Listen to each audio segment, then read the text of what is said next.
Hi hello friends, welcome to Veena's gallery. ನಾನಿವತ್ತು ಗೆಣಸಿನ ಕಡುಬನ್ನು ಮಾಡಿ ತೋರಿಸ್ತೀನಿ. ಮೊದಲು 2 ಬೌಲ್ ಹೋಳಿಗೆ ಹಿಟ್ಟನ್ನು ತೊಗೊಂಡಿದ್ದೀನಿ. ಅದಕ್ಕೆ ಸ್ವಲ್ಪ ಉಪ್ಪು ಮತ್ತು ಅರಿಶಿಣ ಪುಡಿ ಹಾಕಿ ಬಿಸಿ ಮಾಡ್ಕೊಂಡಿರೋ ಎಣ್ಣೆ ಹಾಕ್ಕೊಂಡಿದ್ದೀನಿ. ಸ್ವಲ್ಪ ಉಗುರು ಬೆಚ್ಚಗೆ ಬಿಸಿ ಮಾಡಿಕೊಂಡು ಎಣ್ಣೆ ಹಾಕ್ಕೊಂಡು ನೀರು ಹಾಕ್ಕೊಂಡ್ಬಿಟ್ಟು ಹಿಟ್ಟು ನಾದ್ಕೊಬೇಕು.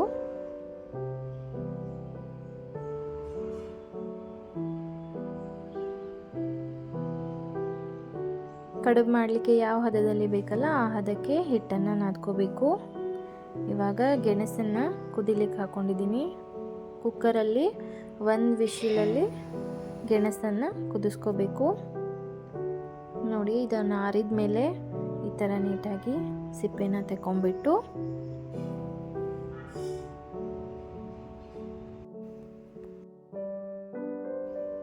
ಇವಾಗ ತುರಿಯೋ ಮನೆಯಲ್ಲಿ ಇದನ್ನು ಈ ಥರ ತುರಿಬೇಕು. ಆಮೇಲೆ ಒಂದು ಪ್ಯಾನನ್ನು ಬಿಸಿ ಮಾಡಲಿಕ್ಕಿಟ್ಟು ಅದಕ್ಕೆ 2 ಸ್ಪೂನ್ ತುಪ್ಪ ಹಾಕ್ಕೊಂಡಿದ್ದೀನಿ. ಇದಕ್ಕೆ 1.5 ಬೌಲ್ ಬೆಲ್ಲನ ಹಾಕ್ಕೊಂಡಿದ್ದೀನಿ. ಗೆಣಸು ಎಷ್ಟಿರುತ್ತಲ್ಲ ಅದಕ್ಕೆ ತಕ್ಕಷ್ಟು ಬೆಲ್ಲನ ಹಾಕ್ಕೋಬೇಕು. ನಾನು 2 ಗೆಣಸಿಗೆ, ಮೀಡಿಯಮ್ ಸೈಜ್ 2 ಗೆಣಸಿಗೆ 1.5 ಬೌಲ್ ಬೆಲ್ಲ ಹಾಕ್ಕೊಂಡಿದ್ದೀನಿ. ಇದನ್ನು ಈ ಥರ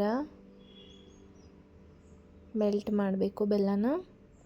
ಬೆಲ್ಲ ಕಂಪ್ಲೀಟ್ ಮೆಲ್ಟ್ ಆದಮೇಲೆ ಇದಕ್ಕೆ ಈ ಗೆಣಸನ್ನು ಹಾಕ್ಕೋಬೇಕು.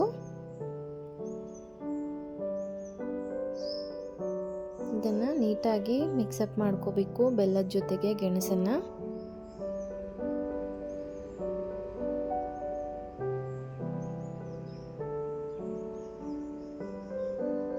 ಇದನ್ನು ಲೋ ಫ್ಲೇಮಲ್ಲಿ ಇಟ್ಟು ಮಾಡ್ಕೊಂಡಿದ್ದೀನಿ.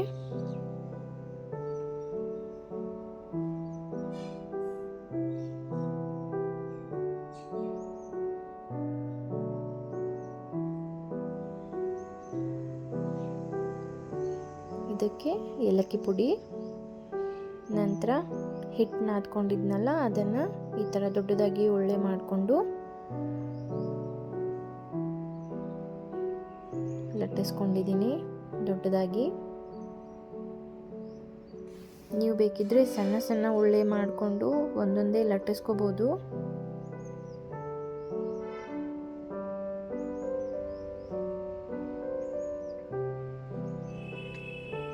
ನಾನು ಈ ಥರ ಬೌಲ್ ತೊಗೊಂಡು ಒಂದೊಂದೇ ರೌಂಡಾಗಿ ಮಾಡ್ಕೊಂಡಿದ್ದೀನಿ. ಈ ಥರ ಮಾಡೋದ್ರಿಂದ ಬೇಗನೂ ಆಗುತ್ತೆ, ಈಸಿಯಾಗಿ ಒಂದೇ ಶೇಪಲ್ಲಿ ಎಲೆ ರೆಡಿ ಆಗುತ್ತೆ. ಸೊ ಈ ಥರ ಮಾಡ್ಕೊಂಡ್ಬಿಟ್ಟು ಆಮೇಲೆ ಇದು ಬೆಲ್ಲ ಕೂಡಿಸಿದ ಗೆಣಸು ಏನಿರುತ್ತಲ್ಲ ಇದನ್ನು ಅದರೊಳಗೆ ಹಾಕ್ಕೊಂಡ್ಬಿಟ್ಟು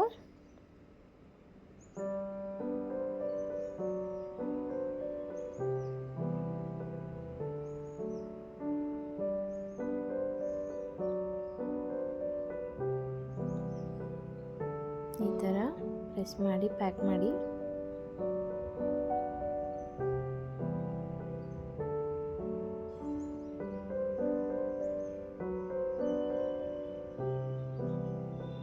ನೆಕ್ಸ್ಟ್ ಇದನ್ನು ಬಿಸಿ ಎಣ್ಣೆಯಲ್ಲಿ ಕರ್ಕೊಂಡ್ಬಿಟ್ಟು ಸರ್ವ್ ಮಾಡಿ ಟೇಸ್ಟ್ ಮಾಡಿ ತುಪ್ಪದ ಜೊತೆಗೆ. Thank you.